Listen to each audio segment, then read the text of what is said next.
Pronto. Aí agora tem que ficar aceitando, pessoal. Você quer colocar um fundo, pai? O Zoom dá para colocar fundo.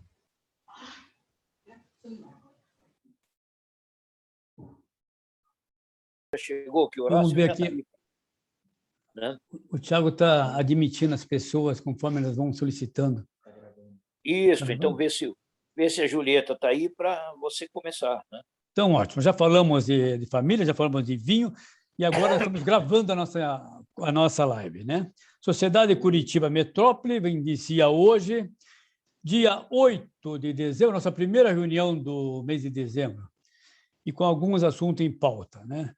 Na campanha de Natal do Banco de Alimentos da Metropolitana, da região metropolitana de Curitiba, o Carlos Eugênio Mello vai comentar sobre esse tema. Também, em seguida, daí, a preparação da cidade para o Natal com a Julieta Reis, que é coordenadora também cultural. Ela vai falar sobre esse tema também. E a pandemia e a nova variante, né, que vai ser com o doutor Niazi Ramos Filho. Certo, Lala? Isso. E abertura com homenagem póstuma ao Saul Raiz, né? Com a Julieta e o Horácio, né? Pode Que ser. farão a Julieta de um ponto de vista e o Horácio do ponto de vista técnico, da convivência que ele teve com o Saul, né? Muito bom, ótimo. Bahia, eu acho que o Niazi pediu para jogar o evento dele para a próxima reunião, vai ser 22. Eu vou anotar aqui. De dezembro, né? Dia 22 de 12. Ele e o doutor Rui Piloto está convidando o Salmo Raskin, que é um expert, para nos dar um panorama geral aí. Que bom, o doutor Rui Piloto volta com a gente, então. Isso. Foi muito boa a participação do doutor Rui Piloto na última live. Foi ótima. E ele acabou de sugerir ontem o Raskin, o Salmo Raskin, pesquisador. Né? Que excelente. Então, o Jorge Bernardo já está também, Lala? Deixa eu ver aqui. O Jorge não está, não. Nem o Jorge, nem a Julieta, viu, Rafael? Pois é. E eu passei o memorando para o Bahia sobre o Jorge. Você viu aí, Bahia? Eu vi. Que ele vai se atrasar um pouco, né? Vai se atrasar, provavelmente. É isso, o Jorge vai entrar mais no final. Lá para as 7h30, provavelmente, foi que está. Isso mesmo. E a Julieta, nós vamos aguardar, vamos já dar início com o Horácio Guimarães, fazendo essa homenagem ao nosso ex-prefeito Saul Raiz. Pois é, podia ouvir o Horácio e depois também o Ney Azevedo, que também é engenheiro, e ele falando sobre a cidade e tal. Eu vou fazer uma geral do doutor Saul aqui, viu? Isso. Então, ótimo. Se quiser, eu posso já começar aqui, Rafael. Exato, com o Bahia, né? Isso. Então, vamos lá, Bahia. Então, damos início, então, à nossa live com a homenagem do Horácio Guimarães ao nosso ex-prefeito Saul Raiz. Saul Raiz, nascido em Curitiba em 19 de janeiro de 1930, era filho do casal polonês Etla e Leizor Raiz. Frequentou o Colégio Estadual do Paraná, formou-se em engenharia pela Universidade Federal do Paraná e estudou urbanismo na França em 1952. Foi casado com Dona Mirte e juntos tiveram 2 filhas, a Rosana e a Vanessa. Ele faleceu agora, recentemente, em 3 de dezembro de 2021, após estar internado no Hospital Nossa Senhora das Graças devido à doença de Alzheimer em alto grau. Sua carreira profissional. Em 1950, Saul Raiz começou como auxiliar de topógrafo na Prefeitura de Curitiba e foi diretor de urbanismo de 1954 a 1958, período que foi elaborado o plano diretor da cidade, durante a gestão de Ney Braga. Foi responsável pelo projeto original do Mercado Municipal de Curitiba, no início da década de 1950. E nós temos o nosso mercado hoje, até hoje, uma coisa bem moderna e avançada. Em 1960, participou da coordenação da campanha eleitoral de Ney Braga ao governo do Estado. Em 61, como diretor-geral do Departamento de Estradas e Rodagem, do DR, comandou a construção da rodovia do Café no governo Ney Braga, trecho da BR-376, que liga o tramo oeste do estado ao norte pioneiro. Em 1965, assumiu a coordenação do Grupo Executivo de Integração da Política de Transportes do GEIPOT. Em fevereiro de 1966, assumiu a Secretaria de Viação e Obras Públicas no governo de Paulo Pimentel. Alternando com cargos fora da vida pública entre pastas e a prefeitura, foi representante do Banco Mundial no Brasil e diretor nas empresas Klabin e Prosdócio. Continuou marcando sua presença na política paranaense. Atuou na iniciativa privada, assumindo cargos importantes nessas duas empresas. Na Klabin, presidiu o grupo por mais de 10 anos. Em 1981, foi nomeado para assumir a pasta da Secretaria de Desenvolvimento Municipal do governo Ney Braga. Em 1982, Saul Raiz se candidatou ao governo do estado. Na década de 90, participou da coordenação da campanha eleitoral de Jaime Lerner ao governo do estado. Na prefeitura de Curitiba, Saul Raiz fez seu nome. Foi indicado para a prefeitura de Curitiba quando o cargo ainda não era decidido por votação popular, mas sim por indicação e aprovação da Assembleia Legislativa. O engenheiro Saul Raiz, com um bom trânsito político, foi indicado pelo governador Jaime Canet e, logo em seguida, aprovado pelos deputados estaduais. Saul Raiz tomou posse do mandato, foi prefeito de Curitiba de 1975 a 1979. Com sua posse como prefeito, o governador Canet pôde dar continuidade a uma série de melhorias urbanísticas na capital que se refletem até hoje. Seu mandato acompanhou o crescimento da capital paranaense, aprovando um novo zoneamento da cidade e impediu várias construções por questões ambientais. Entre as obras, como prefeito, está a canalização do Rio Belém, que acabou na época com as enchentes na região central de Curitiba. Urbanizou o bairro Boqueirão, que era um verdadeiro banhado. O engenheiro Saul Raiz, além de seus afazeres profissionais, foi líder da comunidade judaica de Curitiba. Era dono de personalidade marcante, uma pessoa da mais absoluta integridade e cuja vida foi dedicada ao bem comum. Curitiba, que teve a felicidade de tê-lo como prefeito, e o estado do Paraná, ao qual serviu em diversos cargos, devem muito a esse exemplo de administrador competente e honesto. Obrigado. Muito bem. Bom. Lala, quer fazer algum comentário? Foi um grande homem, Rafael. Foi um grande profissional. Isso.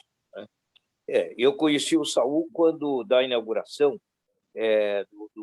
das ações de inauguração da rodovia do Café, 1965, né?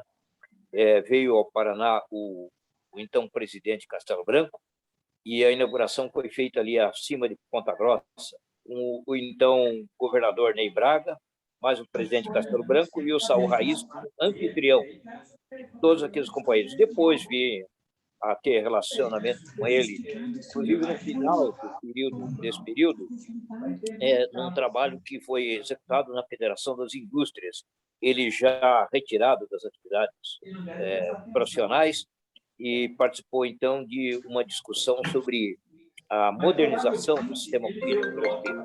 Então, temos também boas referências sobre o Saul Raiz. Muito bem. Mas alguém gostaria de fazer algum comentário sobre o nosso ex-prefeito Saul Raiz? Alguma homenagem? Ney. Eu gostaria de falar algumas palavras, ressaltando a personalidade de Saul Raiz. um prefeito que foi essencialmente técnico, era um político mais voltado à parte técnica do que realmente tratar dos assuntos políticos. Então, esse foi um aspecto interessante da personalidade desse nosso colega, Saul Raiz, que se dedicou à política, mas, sobretudo, dentro da política, a característica principal dele é do técnico. Então, assim, quando ele assumiu, por exemplo, a prefeitura de Curitiba, ele fez um trabalho brilhante, com muito interesse em seguir o planejamento e fazer de Curitiba uma cidade modelo.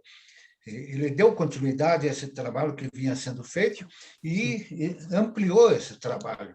Então, o Raiz, não só em Curitiba, mas no Paraná, ele teve uma participação muito importante como um político e técnico, e sabendo contrabalançar, sabendo combinar esses dois aspectos da sua carreira. Então, muito bem, merece a nossa homenagem, uma homenagem justa, merecida, porque Saul Raiz realmente foi um nome de grande expressão para Curitiba e para o estado do Paraná. Obrigado. Muito bem. E também foi nosso sócio, né, Ney, lá no Instituto de Engenharia. No Instituto de Engenharia, sim. E em complemento a isso que o Ney está dizendo, e Azevedo está dizendo, o Saul, depois que deixou a prefeitura de Curitiba, logo em seguida ele foi nomeado pelo então governador Ney Braga, né, para uma secretaria que hoje seria Desenvolvimento Urbano, né, uma secretaria de integração com os municípios. E isso em 1981. Em 82, ele foi apresentado pelo Ney Braga como candidato ao governo do Estado. Mas exatamente o perfil mais profissional dele, mais técnico, não se ajustava àquela onda de virada, aquela onda avassaladora que vinha vindo, né? E que resultou na eleição do José Richa como governador, aquela virada de 1982, fim do ciclo do governo autoritário, etc. Nós participamos, através de um empreendimento que nós tínhamos de propaganda e marketing, participamos dos trabalhos preparatórios da campanha, realizando uma pesquisa. Adotamos uma metodologia original para pesquisar a penetração do nome do Saul Raiz e as demandas principais da população. Dividimos o Estado em vários quadrantes, e eu me lembro que o prestígio dele chegava muito bem até a região dos Campos Gerais, o chamado Paraná Histórico. Mas ele tinha um bloqueio na área do norte do Paraná, onde pontificavam outras forças políticas, e principalmente o caso do Zé Richa, que tinha sido prefeito de Londrina e era senador da República à época.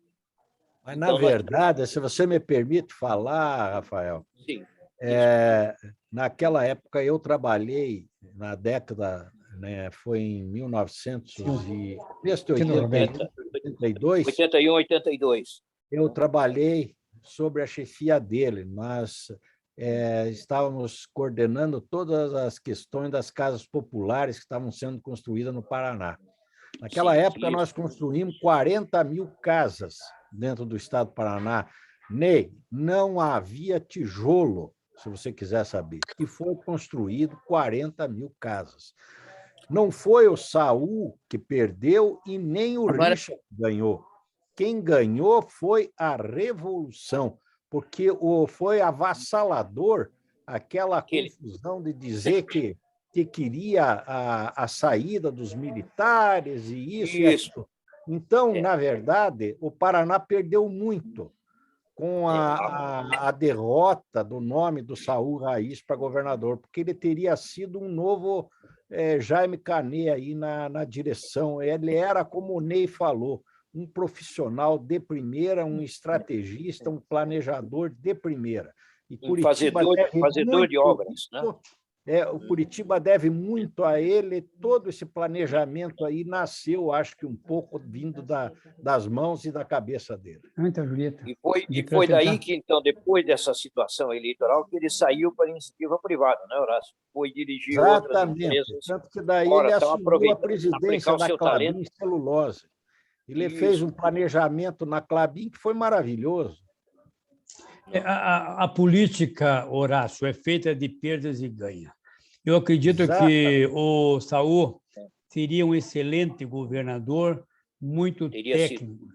Entrou o Zé Richa, muitos dizem que foi um oportunista, eu não vou comentar sobre isso, mas também o norte do Paraná, o interior do Paraná, ganhou com isso também, porque aí estava um representante da região do Paraná, que é o interior. O interior do Paraná, muitas das vezes, era renegado, até pela política ficar centrada na capital. Então, sempre tem os seus ganhos e perdas. E o Paraná, graças a Deus... Falou bem, Bahia. Mas, e como disse o Horácio, era uma onda avassaladora, aquela onda que era irresistível, nós não conseguimos resistir àquela onda. Mais ou menos como agora, em 2018, houve uma onda também que elevou muitas lideranças, né? E ondas são cíclicas na política, né? Isso. Muito bem. Valéria, você como jornalista gostaria de fazer algum comentário também sobre o ex-prefeito Saul Raiz? Tenho certeza que você tem algumas histórias para contar também. Está cortando, Rafael. Está cortando. Entrou a Julieta já aqui também. Boa tarde, Julieta. Prazer ter você conosco mais uma vez. Da mesma forma, estar com vocês, e principalmente para falar do Saul Raiz. Eu acho isso muito importante, que é uma revisão da história do Paraná.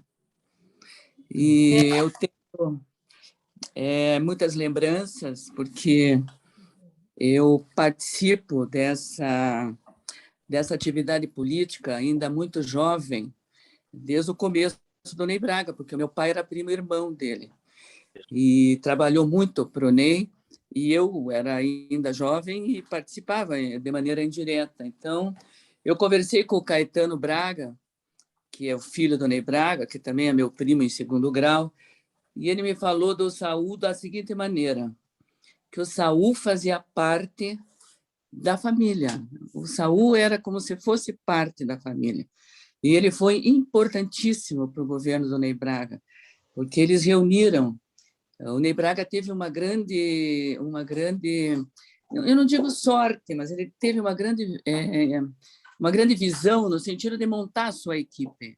Essa equipe era formada pelo Carlos Richtbitter, pelo Afonso Camargo, pelo Jucundino Furtado, pelo Osíris Guimarães, Maurício Schumann, e a maioria deles, eu estava conversando com ele, foram colegas da Escola de Engenharia, a maioria deles foram colegas. Então, eles tinham uma equipe muito idealista na época, e o Ney deu uma força muito grande para todos eles, tanto na educação, com o Jucundino Furtado, Richtbitter, Afonso Camargo, Osíris Guimarães, e o próprio Saul, que sempre trabalhou numa área muito específica. Desde que o Ney foi indicado como prefeito de Curitiba, o Saul já fez parte da equipe do Ney Braga na Secretaria de Urbanismo da Prefeitura. Então, o Saul era um assessor do Ney Braga de primeira ordem. O Ney Braga, no último governo, o Saul não fazia parte, mas ele era um grande consultor.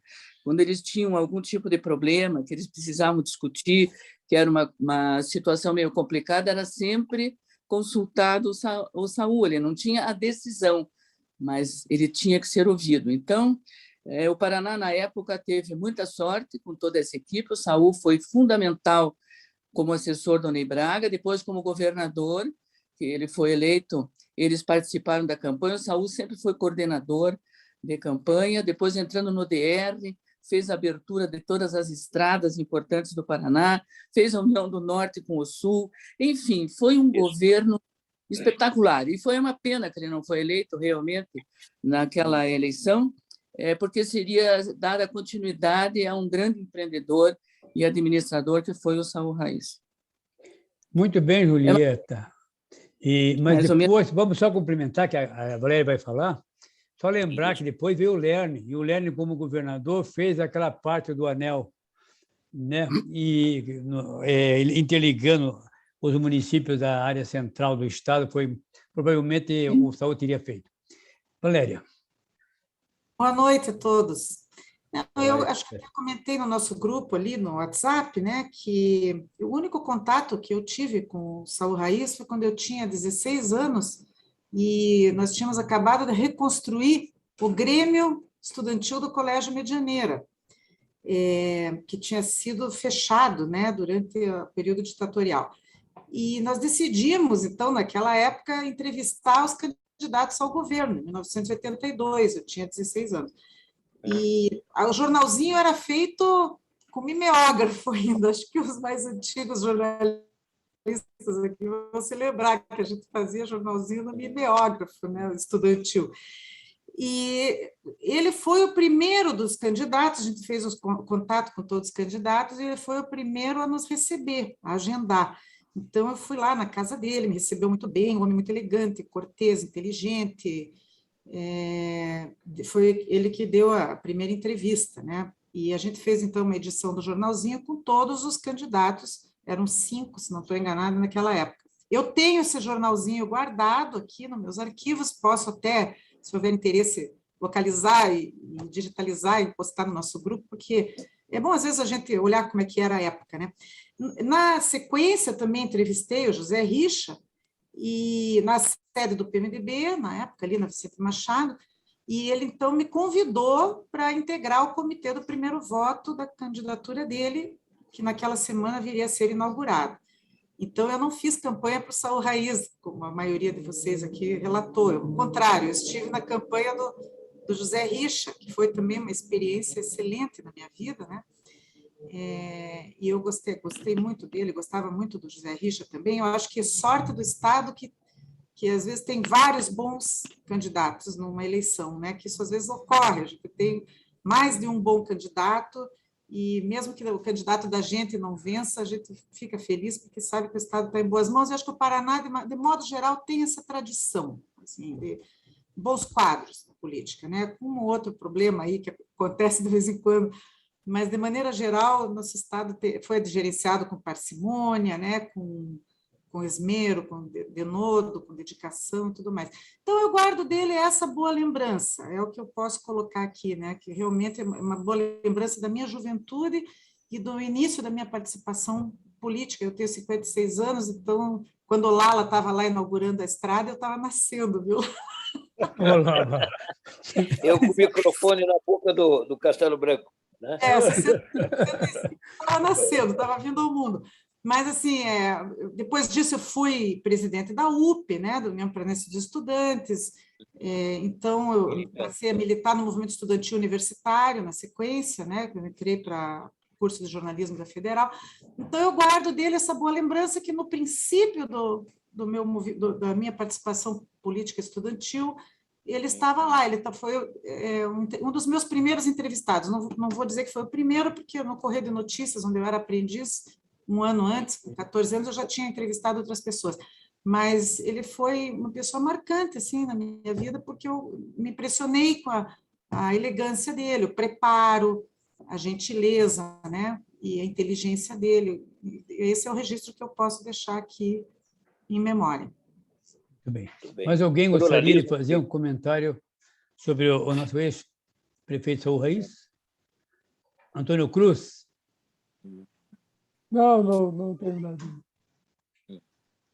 Eugênio?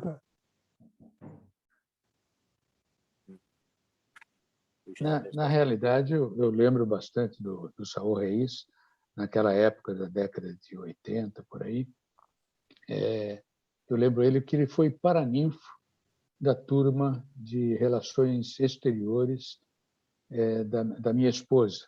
Ela se formou e ele foi convidado para paraninfo exatamente por causa do perfil elegante, o perfil bonachão, integrado aí com a sociedade. Então, aquela turma escolheu Saul Raiz como paraninfo. Ele foi a primeira turma de comércio exterior que teve aqui em Curitiba, né? E ele foi, então, paraninfo da turma. Lembrança que eu posso registrar para vocês aí do do Saul Raiz. Eu, na época, trabalhava na Telepar, era engenheiro lá da Telepar, e a minha esposa estava se formando em comércio exterior. Então, foi uma época de muito trabalho, muita atividade, que a gente compartilhou com ele essa experiência. Muito bem. Toshiro, está presente? Quer comentar alguma coisa, Toshiro? Sim.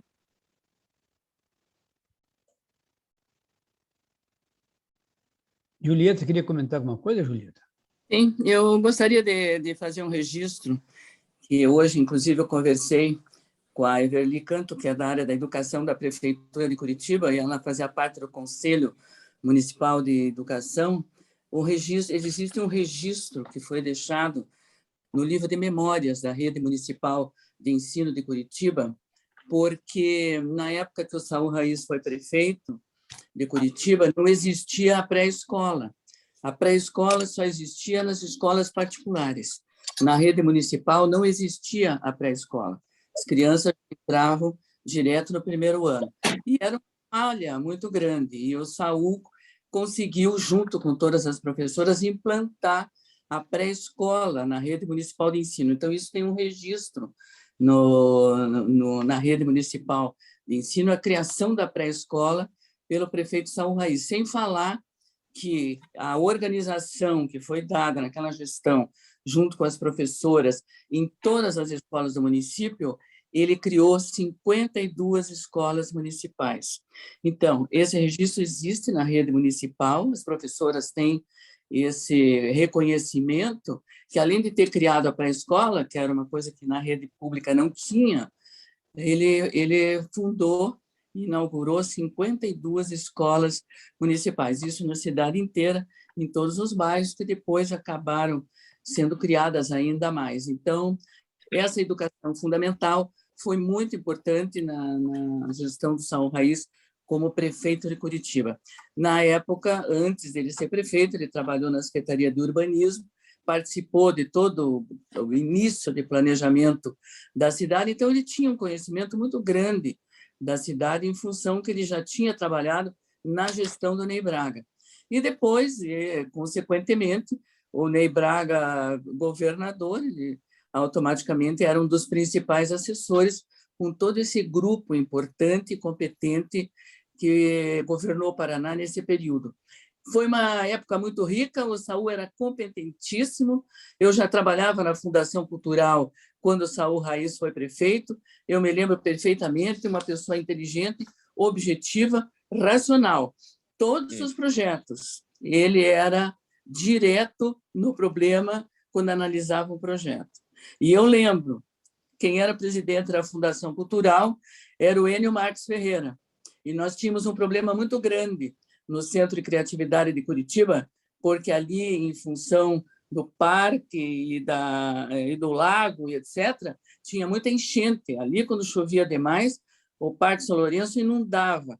E o Centro de Criatividade, que era antigamente uma fábrica de cola, que se transformou no Centro de Criatividade, tinha muita goteira, era uma coisa impressionante. Além de alagar, ainda tinha goteira.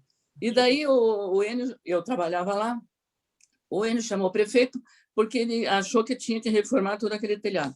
Tudo bem, daí o prefeito foi lá, eu estava junto, e perguntou assim para ele, olhou tudo, viu tudo isso assim, tá, qual é o orçamento para reformar o telhado? Aí ninguém sabia. Daí ele pegou e foi embora. Ele disse, quando vocês souberem do orçamento, vocês me chamam de volta. Ou seja, objetividade. Quer dizer, nós chamamos lá para resolver o problema do telhado, ele queria saber qual era o orçamento, só que ninguém tinha feito orçamento.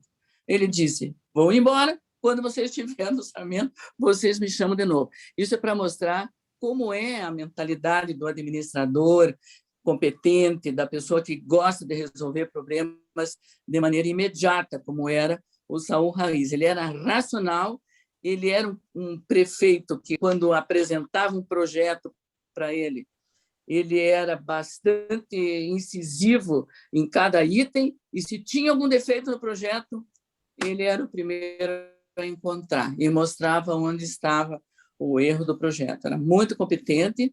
Depois que ele saiu do governo, todo mundo sabe, ele foi diretor da Klabin durante muitos anos, o Ney, na segunda gestão, queria que ele voltasse, mas ele já estava na Klabin e, por alguma razão, ele disse que seria consultor, mas que não sairia da Klabin para voltar para o governo do Estado, já no segundo mandato.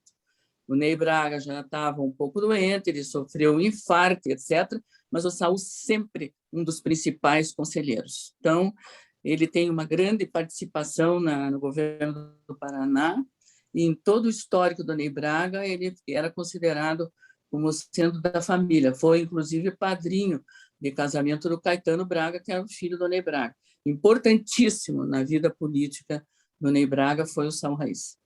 É isso aí. Bom, dito isso, foi muito boa a homenagem. Eu só vou fazer uma lembrança, talvez o Horácio pode falar alguma coisa. O Saul Raiz sofreu em 2013 um assalto, né? Que acabou um incidente ali, batendo baleado. Podia comentar alguma coisa sobre isso, que passou, abalou isso a saúde dele de alguma forma ou não, Horácio? Eu acompanhei isso, Bahia, mas eu não tenho assim muita coisa para acrescentar, sabe? Foi uma coisa muito desagradável na época, mas eu não teria assim alguma coisa para acrescentar. Eu só posso complementar. Eu acho que a família, de alguma forma, deve ter processado o médico que não quis atendê-lo no Hospital São Vicente, porque esses 2 tiros que ele levou foi na descida, eu acho que da Prudente de Moraes, por ali. Ele levou um tiro, acho que no abdômen, e ele mesmo continuou dirigindo, foi até o Hospital São Vicente. Chegou lá, como era uma coisa de emergência, sei lá, o médico não quis atender e mandou ele para o Hospital Evangélico, na época. E a família e os amigos realmente ficaram muito aborrecidos, porque, numa situação daquela, o hospital não podia recusar de atendê-lo. Eu sei que deve ter havido algum processo, algum levantamento para saber por que o hospital não quis atendê-lo naquela emergência. Era absolutamente uma emergência. O cara com 2 tiros, ainda dirigindo, vai até o hospital, e o hospital pede para ele ir para o hospital evangélico. Acho que puseram ele numa ambulância para ir para o evangélico. Mas eu acho que ele deve ter superado esse problema, porque, afinal de contas, ele estava com 91 anos. 91. Então, dá para perceber que aqueles 2 tiros não tiveram nenhum problema para ele, porque ele conseguiu viver até 91 anos. Pelo contrário, Julieta e Horácio, companheiros, né? Ele se impressionou e depois ele, através de amigos, ele levantou com a polícia a ficha daqueles adolescentes que tinham assaltado com ele. Tem um problema ali, mas entenda para mim.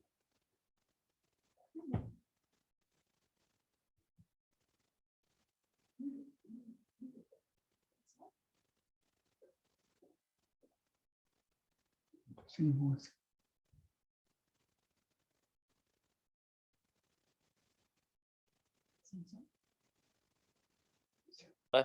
E, de fato, o Saul se preocupou com a situação daqueles meninos. Não só não o fato dele ter sido vitimado, mas aquela situação de desarmonia social que estava presente naquele incidente que ele, graças a Deus, conseguiu superar.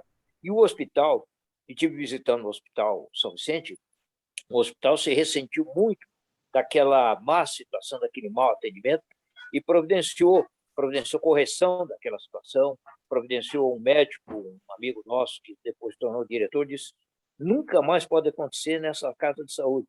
Nós temos o dever moral de atender as pessoas que chegam vitimadas numa situação de emergência como essa. Foi realmente uma negligência médica. E o Hospital São Vicente foi onde a minha mãe, onde eu nasci. Talvez era melhor. Ele era uma pessoa, a nossa vereadora sabe muito bem, se você conversasse com ele, ele era um técnico por excelência. Ele, quando você dialogava um projeto com ele, era uma coisa fora de série. Ele te dava todas as coordenadas, ele era o teu mestre.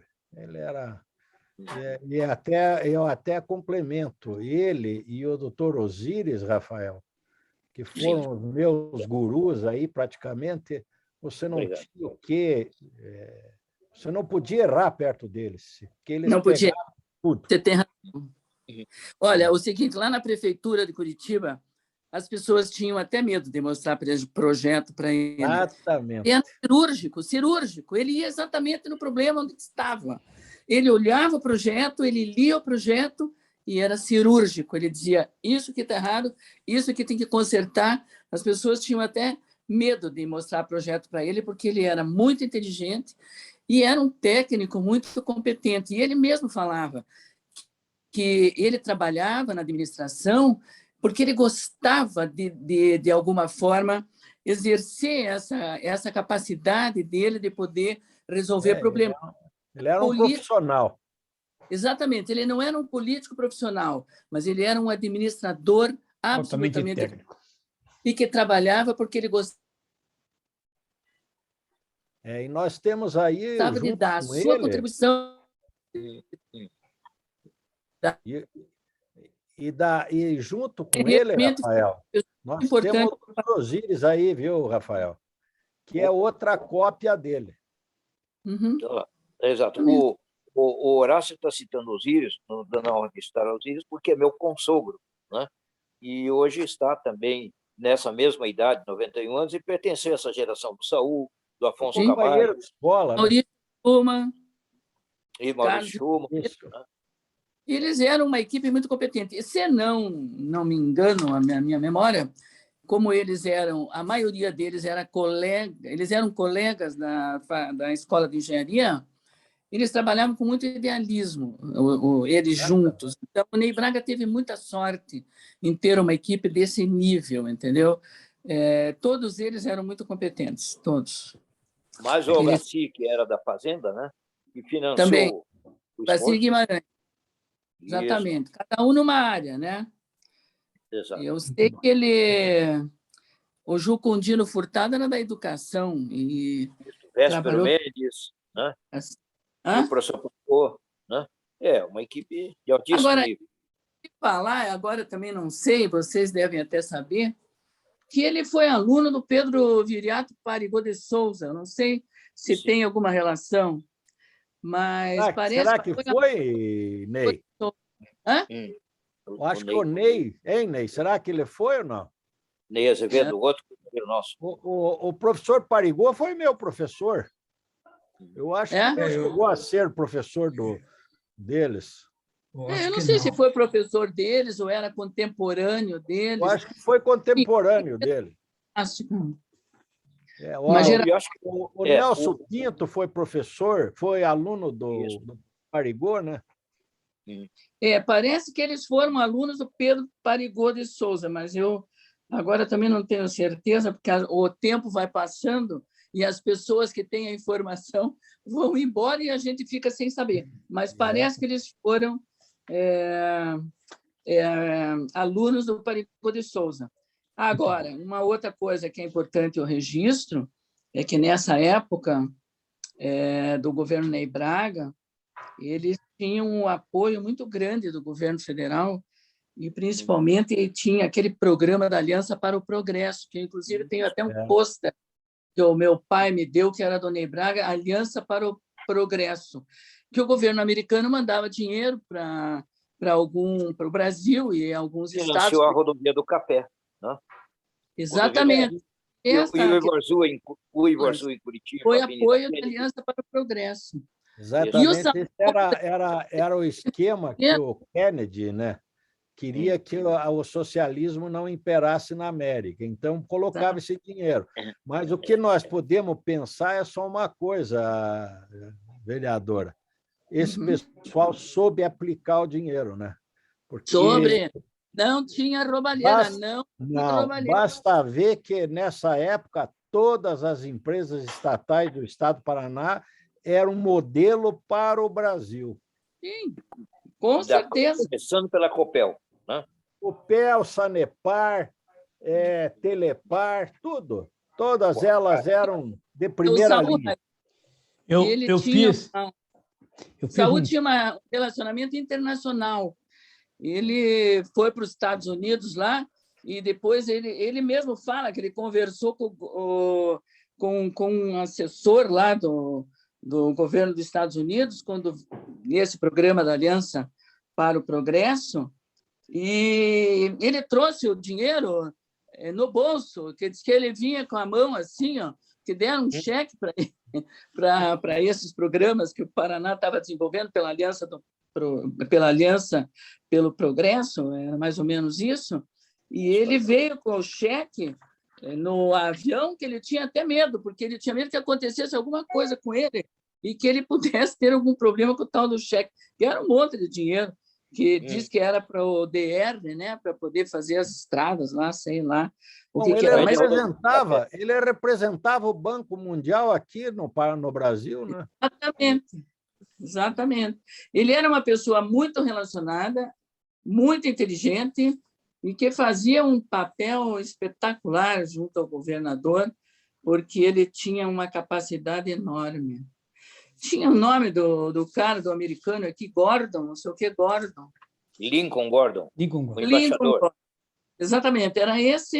Era essa pessoa que ele tinha um relacionamento para poder fazer todo esse intercâmbio entre os Estados Unidos e o Paraná. E acho interessante, porque hoje a situação é bastante diferente. Então, por exemplo, hoje, se a cidade de Curitiba fizer um projeto para ter financiamento externo, ou seja, internacional, tem que passar pelo Congresso Nacional. Tem que passar pelo Congresso Nacional. O dinheiro não vem direto, de jeito nenhum. Primeiro vai para o governo federal, depois vai para o governo do estado, para depois vir para a cidade. Hoje é assim. Não pode vir uma verba internacional, por exemplo, do Banco Mundial ou da agência francesa. Tanto é que o Rafael Greca foi lá falar com o presidente do Senado esses dias para poder autorizar a verba que vinha para cá, para ele continuar a fazer a integração do transporte. Então, mas naquela época vinha direto. O Lincoln Gordon não deu um cheque para o Saúl Raiz para trazer para Curitiba? Mas hoje não pode... Julieta, há de se entender que se cada município fizer o que quer, porque uma coisa é uma doação, outra coisa é um empréstimo. E quando há um empréstimo, há um aval da União. E a União é responsável pelaquilo. E tudo isso que a União é responsável, ela paga. Assim como a nação, a União está pagando dinheiro que foi emprestado do BNDES para países estrangeiros. Então, há uma responsabilidade financeira e tem que ter esse controle, de fato. Imagine todas as capitais, todas as cidades fazendo o que bem quer com esse nível de corrupção que nós temos. Vamos retornar à nossa conversa? A Bahia, o governo federal honrou empréstimos não cobertos, não saldados pelo Estado do Rio de Janeiro, pelo Estado de Minas Gerais, e mais de 5 bilhões de reais recentemente. Muito bem colocado. É isso aí. Gente, nós fugimos um pouquinho do foco, Julieta, que era uma homenagem ao nosso ex-prefeito Saúl Raiz, que foi uma belíssima homenagem por parte do Horácio Guimarães. Tua parte vem complementar de maneira muito rica por tua proximidade e conhecimento, você como parlamentar também. Obrigado também, Valéria, Ney, né? O próprio Eugênio, todos. Mas dando continuidade aqui à nossa pauta, agora nós vamos ouvir o Carlos Eugênio de Mello, que vai falar sobre a campanha de Natal e o Banco de Alimento da Metropolitana em Curitiba. E depois, Julieta, voltamos com você, para você falar também sobre a pandemia, sobre Natal da cidade de Curitiba na pandemia. Ok. Boa noite. É uma satisfação imensa estar aqui com vocês hoje, né? E a homenagem aí que foi prestada ao Saúl Raiz é algo assim importante para a nossa história, né? E muito bom relembrar todo aquele passado. Foi citada aí a Telepar. A gente labutou por muitos anos na Telepar, chegando até a presidência, a vice-presidência lá da empresa.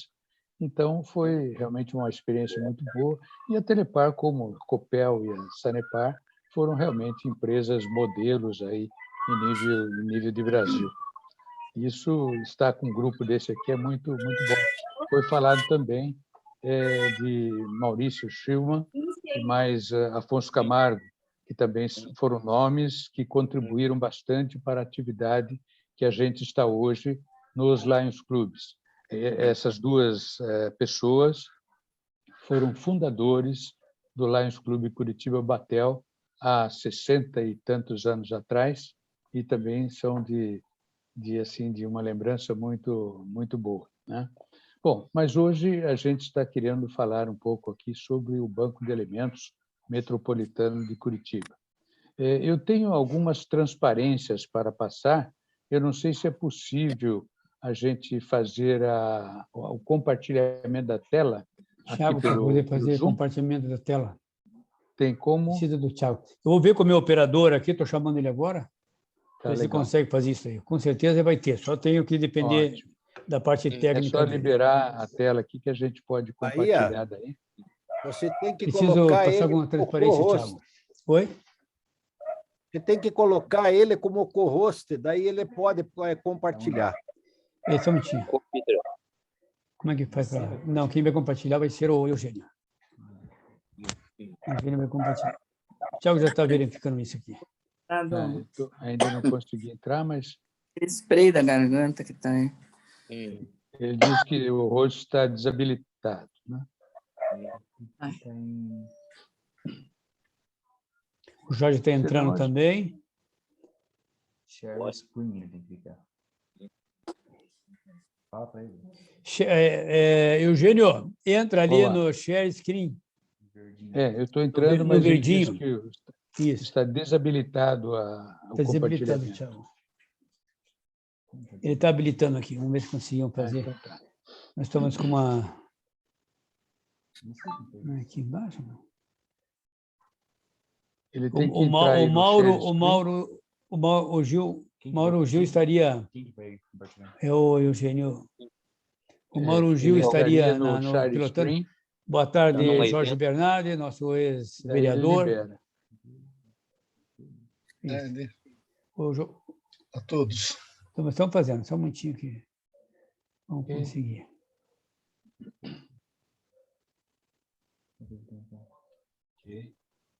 Ok, beleza. Eu? Sim. Vocês estão vendo? Vamos ver aqui. Está aberto aqui. Estão vendo a tela? Sim, sim. Ok. Ok? Bom, então, para iniciar aí as minhas saudações, né? A Sociedade Curitiba Metrópole, uma sociedade bastante recente aí na nossa cidade de Curitiba, pois foi fundada em 3 de agosto de 21, agora, este ano. E saúdo, então, ao presidente Rafael Vilala, o vice-presidente e companheiro do Lions Club também, o Jorge Bernardi, o vice-presidente e mestre de cerimônia, Carlos Bahia, aos colegas palestrantes, a ex-vereadora e coordenadora da Cultura, Julieta Reis, o Horácio Guimarães, colega engenheiro também, e todos os demais participantes aí desse importante encontro. Vamos falar, então, sobre Banco de Alimentos. Eu sou o engenheiro Carlos Eugênio Carneiro de Mello, sou vice-presidente de Finanças do Banco de Alimentos Metropolitana de Curitiba, que tem aí os contatos, né? Temos um site, balimentos.org.br. O nosso tema é a campanha de Natal do Banco de Alimentos Metropolitano de Curitiba, mas, para poder falar disso, a gente está querendo fazer uma breve descrição do que vai ser, do que é o Banco de Alimentos, e 2 eventos importantes que nós fizemos, o Thanksgiving, né? E como é que vai ser o Natal e as ações que vão acontecer desse trabalho todo que nós estamos tendo. Bom, primeiramente, o que é o Banco de Alimentos, né? O Banco de Alimentos é uma iniciativa conjunta de Lions Club e Rotary Club. Essas 2 entidades de prestação de serviços à comunidade resolveram se juntar para criar um Banco de Alimentos Metropolitano de Curitiba.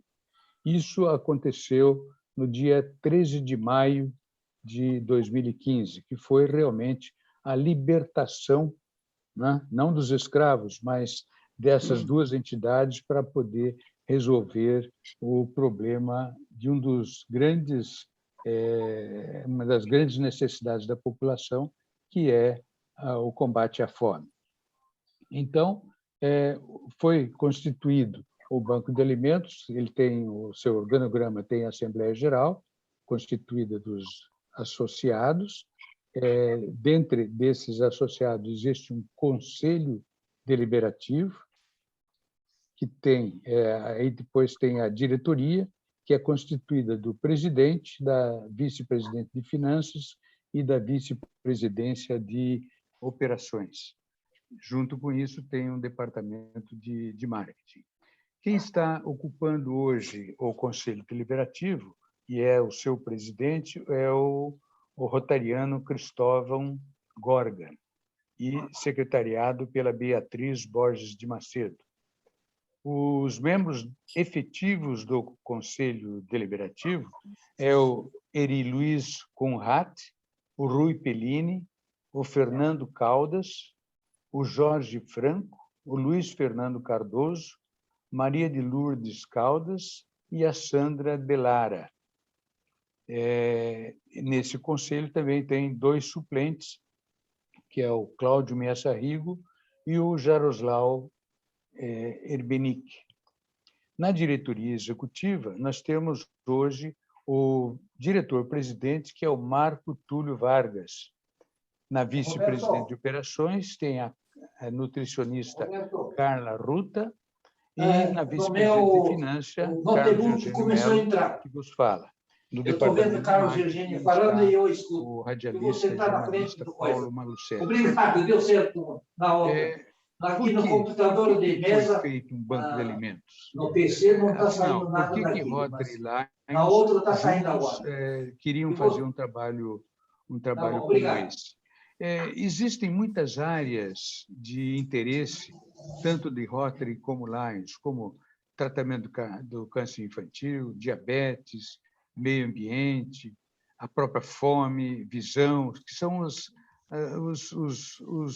causas globais aí dessas entidades de prestadores de serviço. E a fome é um dos baluartes aí, tanto do Rotary como do Lions. E para resolver e fazer com que o combate à fome possa ser melhor equacionado, foi descoberto aqui no Brasil, e, enfim, na região sul do Brasil, que a união faz um trabalho melhor. A união de forças de 2 entidades ou mais entidades de prestadores de serviço tem condições melhores de fazer o enfrentamento ao problema da fome. Então, essas empresas se reuniram com outras, essas entidades, né? Melhor dizendo, se reuniram com outras, como a própria maçonaria e outras parcerias importantes, né? Para fazer e constituir uma rede de banco de alimentos. Essa rede está funcionando hoje no Paraná, Santa Catarina e Rio Grande do Sul. Todos os estados têm o seu banco de alimentos e eles estão interligados, trabalhando em conjunto. Esse é o grande ganho que nós temos aí em fazer com que haja um funcionamento melhor do banco de alimentos. No Paraná, como é que foi feito? Começamos aqui em Curitiba, e a ideia é envolver todas as regiões do Paraná. E já estamos trabalhando também para levar, então, o banco de alimentos com o trabalho de Lions, trabalho de Rotary, trabalho das maçonarias em conjunto, para envolver todas as regiões do Paraná, para que cada região, pelo menos, ou cada município importante tenha um banco de alimentos, né? Então, no interior, nós vamos, logo, já iniciar esse trabalho. Em Curitiba, o Banco de Alimentos nasceu na data lá de 13 de maio, mas ele ficou aí durante esses 5 anos, ele ficou numa preparação, numa atividade assim mais preparativa. Fizeram algumas poucas ações, mas foi mais uma preparação de como é que deverá funcionar o Banco de Alimentos. Ele se tornou operacional agora no início de janeiro de 2020, um pouquinho antes da pandemia, né? E, exatamente por causa da pandemia, houve uma coisa que a gente ficou isolado, ficamos sem fazer tantas reuniões, até que vieram as reuniões virtuais, e a gente foi, então, melhorando aí o funcionamento, e, nesse período, desenvolvemos um planejamento estratégico que está totalmente configurado desde abril de 2021 agora. Né? No início do ano, nós terminamos aí o planejamento estratégico com todas as informações de como é que vamos efetivamente operar o Banco de Alimentos. E chegamos à conclusão que o Banco de Alimentos ele tem que ter uma missão, e ficou definida como sendo combater a fome com segurança alimentar e nutricional, por meio da mobilização da sociedade. Então, mais uma vez, aqui nós enxergamos que não estamos sozinhos. Nós precisamos, efetivamente, mobilizar toda a sociedade para fazer, com segurança, o combate à fome. Isso é fundamental. E parece óbvio, mas isso tudo levou aí a um estudo que a gente teve aí com companheiros, tanto do Rotary como do Lions, para chegar a essa conclusão. Foi desenvolvida também a visão. Nós queremos ser reconhecidos pela sociedade como referência na aglutinação de ações para combater a fome. Existem muitas entidades que se voltam ao combate à fome, mas o Banco de Alimentos está agora começando, efetivamente, né? Mas é nosso interesse que ele seja reconhecido pela sociedade como referência na aglutinação de ações para combater a fome. E já começamos sim. Né? Por quê? Nós temos valores intrínsecos que foram passados tanto pelo Lions como pelo Rotary, que são a ética, que é fundamental para esse tipo de coisa, a credibilidade, nós temos que ter credibilidade, transparência, eficácia e eficiência com humanidade. Nós temos que ter o espírito humanista realmente muito bem carregado. Não adianta a gente dizer da boca para fora que vai combater a fome. Nós temos que ter metodologia, nós temos que ter credibilidade para essa metodologia e todos esses outros valores. Né? E temos, por trás disso tudo, uma cultura organizacional que é propiciada pela experiência vivida com Lions Club e Rotary Club, de maneira geral, que são entidades centenárias que já têm uma cultura organizacional e uma forma de agir já experimentada e já muito bem organizada há muitos e muitos anos. Né? Estabelecemos diversos propósitos. Primeiro, levar alimentação segura e nutritiva para pessoas em vulnerabilidade social. Por que isso? Porque a alimentação é uma necessidade básica da humanidade e de todos os seres vivos. Sem alimentação, o ser vivo não consegue ter a vida.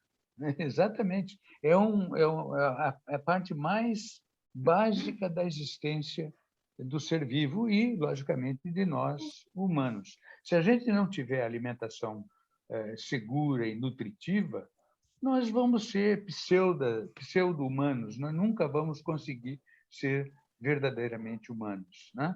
Então, nós temos que levar essa alimentação de forma segura e nutritiva para pessoas de maneira geral, principalmente aquelas que estão em vulnerabilidade social, que não têm as mesmas regalias que nós temos, nós, de maneira geral, temos. Item 2, promover melhoria nas condições de vida da sociedade. A sociedade, como um todo, é nosso ideal que toda a sociedade se ajude para melhorar. Nós temos, a evolução humana mostra isso. Nós já fomos homens da caverna que se juntamos para poder melhorar a nossa condição de vida. E, através da sociedade, nós temos que promover a vida, melhorando a vida, né? Item 3.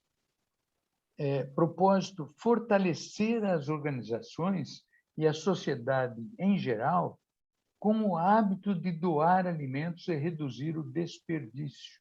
O desperdício de alimentos é uma coisa gigantesca. Enquanto tem milhares de pessoas passando fome, existem milhares de toneladas de alimentos sendo desperdiçados todo dia. Porque o alimento, se ele não tiver a sua capacidade de armazenamento adequado, ele vai perecer, vai morrer, vai deixar de ser usado. E nós temos metodologia para fazer com que haja redução do desperdício. O item 4, logicamente, é garantir a sustentabilidade do banco de alimentos, obtendo recursos materiais, financeiros e logísticos para poder fazer todo o atendimento a todos esses propósitos. E item 5 é unir a sociedade, organizações e empresas, estabelecendo parcerias estratégicas. Como a gente, desde o começo, pensou, nós não estamos sozinhos. Se reuniu aqui em Curitiba, Lions e Rotary, para estabelecer uma parceria estratégica. Isso não será suficiente. Nós precisamos unir a sociedade, organizações e empresas para conseguir isso. E esse é o nosso propósito. Nós estamos com diversas ações para poder fazer com que essas 5 áreas, os 5 propósitos sejam atendidos, né? O nosso lema é muito simples, nós combatemos a fome, né? Qual é o público-alvo para o nosso trabalho, para o nosso servir? São as entidades e organizações voltadas para a promoção social de pessoas carentes. Então, aqui não são apenas entidades, né? São entidades e organizações que fazem a promoção social de pessoas carentes. Por que nós estamos pegando as pessoas carentes? Porque são as mais vulneráveis, aquelas que falta a sua necessidade básica, que é o alimento. Então, nós temos que unir aí essas unidades, essas entidades e organizações para promover a alimentação para essas pessoas carentes.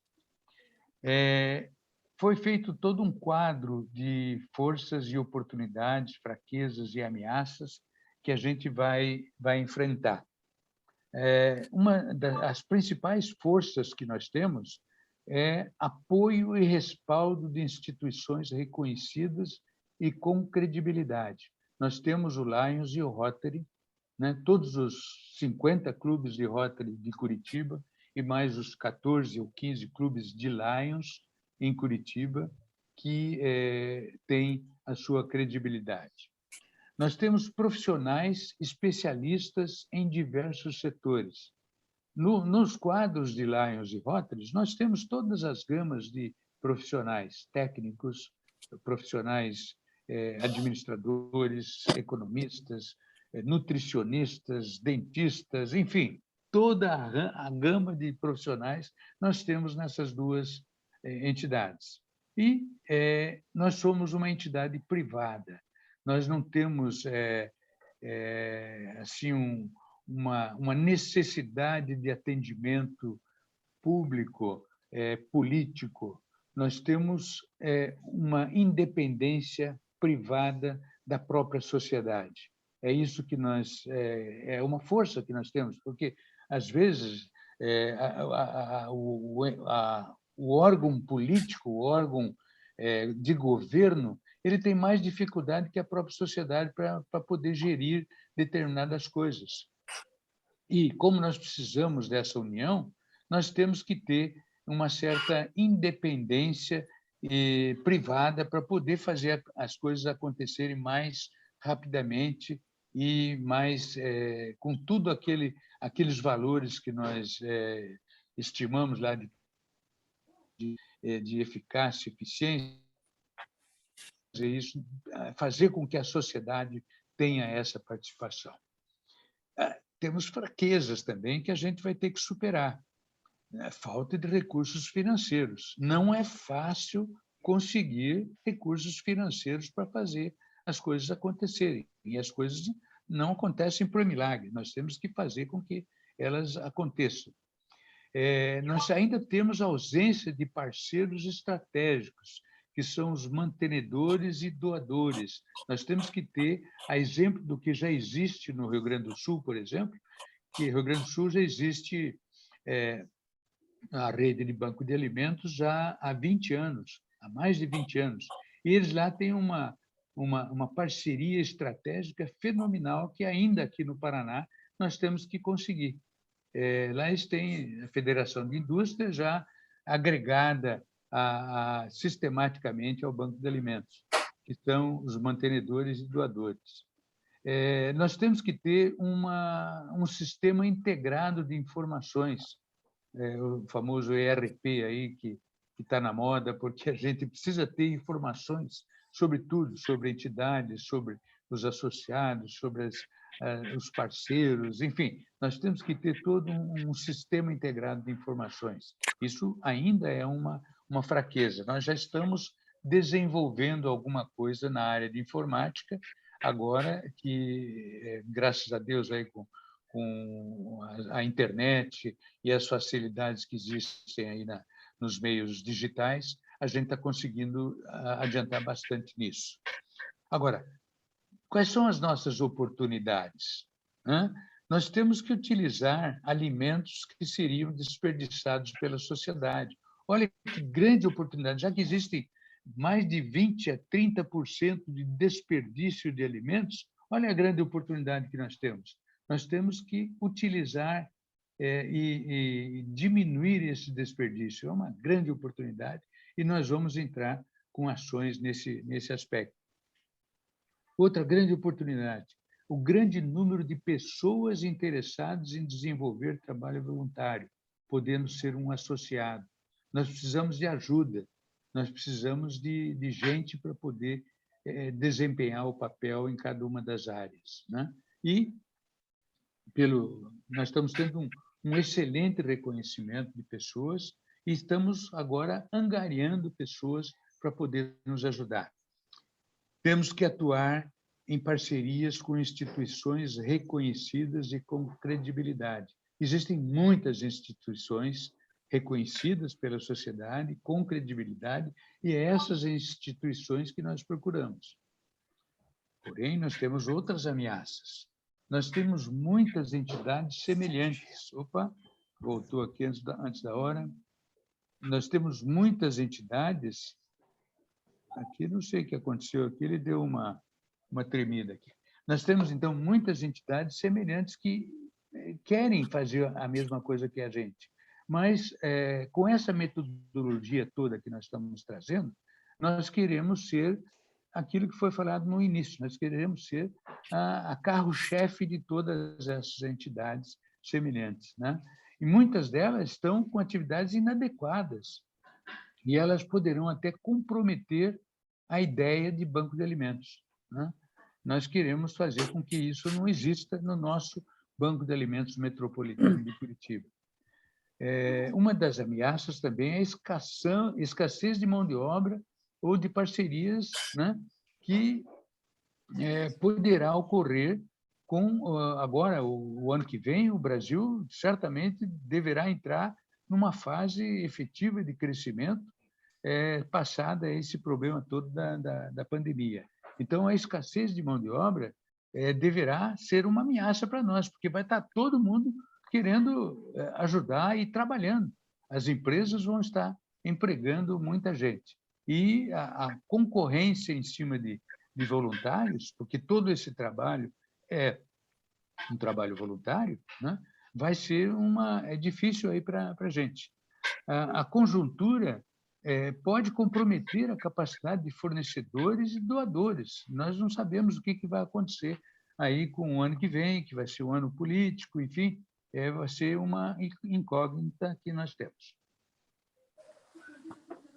Bom, aí nós desenhamos um mapa estratégico, que não precisa entrar aqui em detalhes, né? Mas temos que desenvolver campanhas de conscientização, realizar palestras, inovar no aproveitamento e distribuição de alimentos, formalizar parcerias, estabelecer processos, normas e procedimentos, enfim, lá em cima também aumentar a quantidade de associados, mantenedores e colaboradores, aumentar arrecadações de doações e coisas desse nível. Para cada coisa disso, nós vamos ter processos que vão ser bem definidos e vamos ter todo um plano estratégico para poder fazer cada uma dessas etapas. Diretrizes estratégicas que nós desenhamos, desenvolver e formalizar parcerias estratégicas em áreas fundamentais para o Banco de Alimentos. Isso que nós estamos fazendo hoje aqui com os senhores é um pedido para que tenhamos essa parceria estratégica com tão dignos representantes da nossa sociedade, a Sociedade Amigos de Curitiba, né? Isso, para nós, é uma necessidade estratégica muito grande. Nós queremos estar junto com os senhores, que são altamente elementos que são reconhecidos pela nossa sociedade. Nós temos que garantir recursos para a operacionalização do Banco de Alimentos. Já falei isso no começo. Sem recursos, fica muito difícil. E temos que desenvolver ações para captar alimentos que seriam desperdiçados. Hoje nós temos o SEASA. O SEASA saem caminhões e caminhões de lixo todos os dias, né, que são desperdiçados. Os pequenos agricultores, quando tem um tomate lá que tem uma manchinha, ou uma couve-flor que tem um pouquinho de escuro por causa da geada, é jogado fora. Nós temos que fazer um processamento adequado desses alimentos e, para isso, nós temos que desenvolver ações e estamos com alguns parceiros já fazendo esse tipo de coisa para poder captar alimentos que seriam desperdiçados. Isso aí vai ser mais tranquilo. E criar e manter uma estrutura de organização e método. Porque nós temos que trabalhar de forma organizada, senão nós vamos perder trabalho. Bom, com tudo isso, só foi um retrato aí do que nós estamos pretendendo fazer com o Banco de Alimentos, e agora eu vou passar aí para dizer alguns eventos que nós já realizamos. A primeira ação que nós fizemos se denominou Alimento Ação, em que nós fizemos todo um sistema de arrecadação de doações, mobilizando a sociedade para que houvesse o início de um provimento de doações para que a gente pudesse adquirir cestas básicas para poder suprir a determinadas entidades que fazem atendimento a pessoas carentes. Nós já conseguimos uma maravilha. Essa ação começou em abril, maio e junho de 2021 e foi um sucesso. Nós conseguimos arrecadar uma grande quantidade de alimentos e pudemos cadastramos 64 entidades aqui de Curitiba e região metropolitana que estão precisando de alimentos. Essas 64 entidades, algumas poucas, foram passadas para uma segunda fase, mas cerca de 90% nós conseguimos atender com cestas básicas dentro daquelas necessidades que havia até junho, julho deste ano de 2021. E, a seguir, nós desenvolvemos uma outra ação que se chamou Thanksgiving 2021. No Dia de Ação de Graças, que este ano foi dia 25 de novembro, nós fizemos uma vasta campanha dentro da sociedade curitibana, envolvendo os clubes de Rotary Lions e toda a sociedade, para que participassem conosco de uma ação de graças, principalmente dando graças à vida que nós levamos, nós, sociedade mais significativa e com poder aquisitivo melhor da sociedade, tivemos até hoje. Nós temos que dar essa ação de graças, tomando como exemplo o que existe nos Estados Unidos no Dia de Ação de Graças, o Thanksgiving Day, que é a última quinta-feira de cada mês, de cada ano, do mês de novembro, que acontece a reunião das famílias para dar graças por tudo aquilo que eles tiveram de sucesso durante o ano. Então, com essa motivação, nós conseguimos várias parcerias. Conseguimos parcerias importantes, como do Sicredi, como da Remax, como de outras grandes empresas e parceiros, que eu vou listar logo a seguir para ver o que nós conseguimos. E ainda temos eventos a realizar. Agora, como fruto do Thanksgiving, nós vamos ter o Natal Solidário, que nós já vamos descrever. O Alimentação, ele teve, então, voltando aqui às parcerias do Rotary, do Lions, do Instituto Gastronômico Humanitário, Supermercados Tice Astral, da Associação Brasileira de Bares e Restaurantes, Organac, na parte de limpeza, de desinfetantes e spray, essas coisas, a Baston, a Bove, das universidades Unicesumar, Unicuritiba, Uniopet, que estão cedendo todo o trabalho de nutricionistas para a gente entender como é que deve operar melhor, né? A parte de Lions Club e outras associações que nós tivemos aí também, como o próprio Exército Brasileiro, a Associação Comercial do Paraná, a CESITA, Farmácias Nissei, que foram grandes parceiros, e lá embaixo a Demicon e outras grandes empresas. Todas essas empresas deram sua contribuição fundamental para que a alimentação pudesse chegar a 90% das 64 entidades.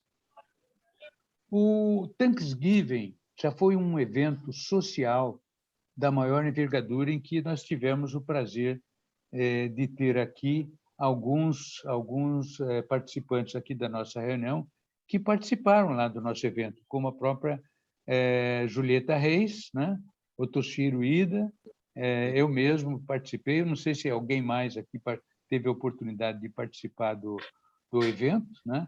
Mas foi um evento em que nós juntamos, fizemos um show solidário da época até do Elvis Presley. Nós temos o Cordone, que é um perfeito sósia, o melhor sósia do Elvis Presley que nós temos em nível de Brasil, e também a cantora lírica Carol Sternack, e eles fizeram uma parceria muito grande. Era o rock de um lado e a cantora épica de outro, né? Fazendo duetos, né? Foi muito, muito lindo. E foi uma festa muito, muito elegante, em que nós tivemos, através dos parceiros, nós tivemos vários brindes aí aos participantes, e a coisa funcionou mais ou menos assim. O ingresso custava um determinado valor, em que nesse valor estava embutido o preço do próprio jantar, o jantar que foi servido, que também foi maravilhoso, né? Foi muito bem preparado lá pelo mestre Cuca, lá, que é o Pio José, e outra parte desse ingresso era para adquirir cestas básicas. Então, junto com as parcerias e com os apoios que nós tivemos, nós estamos conseguindo mais de 7 toneladas de alimentos, né? Mais de 7 toneladas. E esses alimentos todos estão entrando agora no Solidariedade no Natal. Nós vamos ter cestas básicas de 2 meses para atender os meses de janeiro e fevereiro, que são os meses de menor doação das comunidades para essas entidades que fazem o atendimento a pessoas carentes, e vamos ter também uma cesta especial de Natal. O Solidariedade no Natal vai ter agora, neste sábado, entrega de 7 toneladas de alimentos em 300 cestas básicas a comunidade do Rio Negro, sítio cercado, através de multirão, que vai acontecer a partir da sede do Projeto Luz, de ônibus até o ponto de encontro com as famílias lá no sítio cercado. Vai ser um evento que vai durar a manhã toda, a partir das 8h30 da manhã, até por volta da 1h da tarde, e vão ser distribuídos alimentos, então, para famílias credenciadas, aquelas famílias que estão com a maior necessidade. E, na terça-feira, dia 21 de dezembro, a partir das 18 horas, nós vamos preparar e entregar marmitas com proteínas, coisas inéditas aí, nas mesas solidárias, né, da rua Augusto Steffel, atrás da Catedral, em que é servido aí várias alimentações a todos os moradores de rua, principalmente, né? Então, esses são os grandes eventos aí que nós estamos almejando aqui para o Banco de Alimentos neste final de ano. Então, basicamente, é isso que a gente tem a mostrar para vocês, né? Estamos aí dispostos a conversar mais sobre as parcerias e estou aqui à disposição de cada um de vocês, de forma privada ou de forma coletiva, através aí do nosso e-mail e do WhatsApp, que está listado aí na tela, e que pode entrar no balimentos.org.br, que tem todas as informações necessárias para isso. Ok, gente? Muito obrigado aí pela oportunidade. Tudo bem.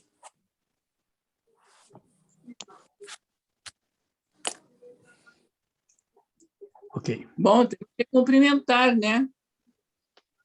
Foi muito boa a apresentação do Dr. Carlos Eugênio de Mello. Alguém gostaria de fazer algum comentário, perguntar alguma coisa para o doutor Eugênio? Gostaria de comentar o Rotary e Lions, que são clubes de serviço absolutamente reconhecidos no mundo inteiro, e principalmente pela criação desse banco de alimentos. Porque eu sempre digo assim, ninguém é mais forte do que todos nós juntos. Então, é muito mais importante centralizar todas essas entidades que têm condições de colaborar com o banco de alimentos do que trabalhar de maneira esparsa. E dá para ver pelo Dr. Carlos Eduardo que está muito bem organizado o banco de alimentos, muito bem organizado. E as rivalidades, que acredito que não existam, entre Rotary e Lions, com certeza deixaram de existir, porque as forças representativas desses dois clubes de serviço são fundamentais para essa organização. Pessoas da maior representatividade na cidade, no estado, participando diretamente desse banco de alimentos. Eu estive lá no jantar lá do Pio José, colaborei da maneira que eu pude e, com certeza, vou continuar colaborando, porque é um trabalho que tem grande mérito, principalmente porque eu sempre digo que o que seria da assistência social, o que seria da atividade social sem os voluntários? O poder público não tem condição de atender todas essas necessidades. Então, o trabalho dos voluntários ele é fundamental em todas as áreas da assistência social, e principalmente nessa questão alimentação, que o Rotary e o Lions realmente compraram essa briga, e nós esperamos que seja realmente um projeto exitoso. Parabéns a vocês todos. Obrigado, vereador. Realmente, eu também gostaria de cumprimentar, Carlos Eugênio. Você está de parabéns, o Lions e o Rotary está de parabéns, mas principalmente você e tua equipe pelo excelente trabalho que vocês estão fazendo. Parabéns a você. Obrigado mais uma vez, né? A gente está aqui também a companhia aí do Jorge Bernardi, que eu saúdo também, por a gente está sempre trocando figurinha aqui dentro do Lions Club, né? O Toshiro Ida também, nosso companheiro aqui de clube, né? Do Lions Club Curitiba Batel, a que a gente pertence, e também é um dos associados do Banco de Alimentos, É muito bom aí vê-los aqui junto. Eu agradeço as belas palavras aí da companheira Julieta, né? A quem nós tivemos o prazer de conversar também lá no evento durante o Thanksgiving, que foi muito bom recebê-la lá. E obrigado também ao Horácio Guimarães pelas palavras. Muito bom, ótimo. Vamos dar continuidade à nossa live. Ela está passando um pouquinho do horário, mas tenha um pouquinho de paciência, que nós vamos ouvir a Julieta Reis, que vai falar sobre o Natal de Curitiba com os cuidados da pandemia. Antes, Julieta, vamos ouvir um pouquinho o Jorge. O Jorge acabou de entrar também e ainda não falou. Com você, Jorge Bernardes. Não, Bahia, eu me atrasei um pouco. Eu gostaria que você conduzisse. Quero parabenizar o Carlos Eugênio, o Toshiro, toda a equipe aqui, porque nós vimos nascer o Banco de Alimentos, mas agora, só com as empresas que participaram daquele evento, que a Julieta estava, vários de nós estávamos lá, a gente viu a força que tomou e foi um evento extraordinário. Então, o Carlos Eugênio ele é um especialista em tecnologia, mas nesse planejamento estratégico, não tenho dúvidas que tem a mão dele, porque perfeito. Conte com a gente, eu acho que isso é o que nos une, tanto no Lions quanto no Rotary, na maçonaria, em várias dessas instituições. Como disse a Julieta, os voluntários. Todos nós temos um compromisso com as pessoas menos favorecidas. Parabéns e muito obrigado. Conduza você aí, Bahia, que você está indo muito bem. Obrigado. Então, doutor Carlos Eugênio, eu vou dar um pitaco. Nós temos várias indústrias de alimento em Curitiba, como a Kraft, e também distribuidora de alimento que fornece para as grandes redes de supermercado. Muitos desses alimentos é todo dia coletado dentro do supermercado por questão de data de vencimento. Alimentos totalmente em condições de consumo, porém eles são destruídos. De repente está aí uma oportunidade de ser aproveitado, passar por um teste de qualidade, ou de algum critério outro qualquer, e ser aproveitado. Por que destruir e jogar no lixo? Alimento que pode ser muito bem aproveitado. Aí uma dica. Bom, dando continuidade então, Julieta, a palavra é com você, Julieta Reis. Veja, eu vou falar rapidamente, não tem muito o que falar, sobre o Natal de Curitiba em época de pandemia. O prefeito Rafael Greca foi muito inteligente na organização deste Natal, porque ele buscou apoio na iniciativa privada, isso que é o fundamental. Houve muito pouco investimento de dinheiro público. A maior parte dos eventos acontecendo na cidade são frutos de patrocínio. Então, eu vou citar apenas alguns. O passeio público, o patrocínio era do Condor, o Jardim Botânico, o patrocínio da Demicon, que colocou lá, inclusive, aquele balão. A Rua 15 foi o Boticário, que fez alguns enfeites lá, e etc. O Parque Tanguá foi o Mufato, Barigui foi Copel e Telecom. A Praça Santos Andrade, que tinha uma bicicleta que era movida a pedaladas para criar energia, foi a Ebanks. O Mercado Municipal, a Electrolux, as árvores centrais, a Volvo patrocinou. E o Parque Náutico, que também ficou muito bonito, foi a Caixa Econômica. Então, quer dizer, o prefeito foi muito inteligente, através do Instituto Municipal de Turismo, e tem aí a participação do Paulo Naoyaki, que é lá do Instituto também, no sentido de buscar o patrocínio para que a cidade ficasse com o espírito de Natal, de alguma forma também para moradores e turistas, e, ao mesmo tempo, sem gastar dinheiro público. Agora, aquela história, não dava para fazer grandes aglomerações em função da pandemia. Então, esse agendamento que teve, por exemplo, para você poder participar dentro do carro, etc., lá no Parque Barigui, foi uma forma encontrada porque as pessoas não se aglomerassem todas lá dentro, porque se não tivesse esse agendamento prévio com relação à visita lá ao Parque Barigui, seria bastante complicado do ponto de vista da aglomeração de pessoas. O próprio Palácio Avenida, que sempre trouxe uma grande quantidade de turistas e mesmo moradores da cidade, esse ano ficou só iluminado, não teve mais o coral das crianças, etc., em função justamente da pandemia. Mas, ao mesmo tempo que, respeitando as questões da pandemia, a cidade ficou bonita. Então, a cidade está iluminada, a cidade está bonita, o carrossel lá do Parque Tanguá, que foi patrocinado pelo Mufato, tem um grande movimento, mas é ao ar livre, não é nada fechado. Então, o prefeito foi inteligente no sentido de buscar o patrocínio, cumprimentar o Instituto Municipal de Turismo, porque eles é que fizeram, com certeza, essa intermediação, e a cidade teve o clima de Natal bonito, elegante, e, de alguma forma, propiciou ao público, em geral, a beleza da cidade de Curitiba.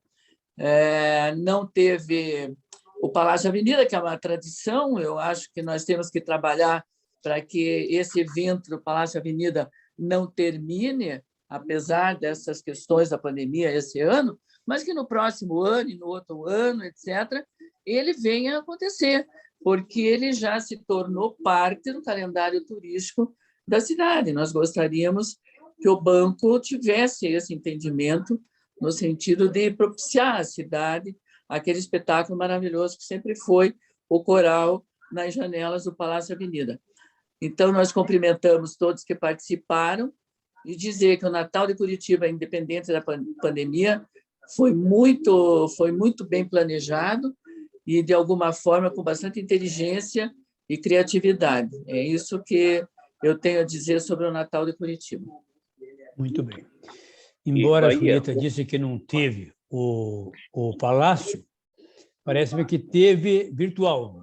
Foram gravados nos lares, algumas crianças participando, não aquele presencial que nós estamos acostumados, que nós gostamos, né? Mas, de qualquer forma, teve, né? Uma forma, a prefeitura, com a sua criatividade e inteligência, achou uma forma de não passar em branco. E também a colaboração do Balé de Atuguaíra, que também fez alguns shows, alguns parques, e também deu às pessoas uma oportunidade de fazer essa participação também. Eu acho bacana, porque o Natal é isso, é alegria, é essa festa bacana, e Curitiba gosta muito, preza essa coisa, o Natal cultural, ainda bem. Nosso povo é um povo cristão e preserva os valores e as tradições da cidade. Bahia, em complemento, Sim, em complemento, sim, o Paulo Nayuaki só não está conosco hoje, que é o superintendente do Instituto Municipal de Turismo e nosso companheiro coordenador metropolitano, só não pode estar conosco porque ele está representando o vice-governador da Cipiana num outro evento, mas ele enviou cumprimentos aos companheiros. Muito bom, ótimo. Bom, então vamos encerrar a nossa reunião de hoje, né? Da Sociedade Curitiba Metrópole, Amigos de Curitiba Metrópolis. Agradecemos a presença de todos, né? O Horácio, o Ney, Carlos Eugênio Melo, né? A Valéria Prockman, sempre conosco, Lala, Toshiro, Ida, o Jorge Bernardes chegou daí, a Julieta Reis e todos os companheiros que estão nos acompanhando aí, direto ou indiretamente. Provavelmente não entraram, mas estão acompanhando de alguma outra forma. Uma boa noite a todos e até a próxima reunião. Lala, quer fazer alguma ressalva? A próxima reunião está pautada, segundo a tua agenda mesmo, né? Sim. Como vice-presidente de articulação, está pautada para o dia 22 de dezembro. E esperamos fazer em torno de 21, 22 de dezembro, fechando o ano. Ótimo. Então, está marcada a nossa próxima reunião para o dia 22 de dezembro. Uma boa noite a todos. Uma boa noite a todos vocês. Boa noite. Boa noite. Boa noite. Boa noite. Muito bom.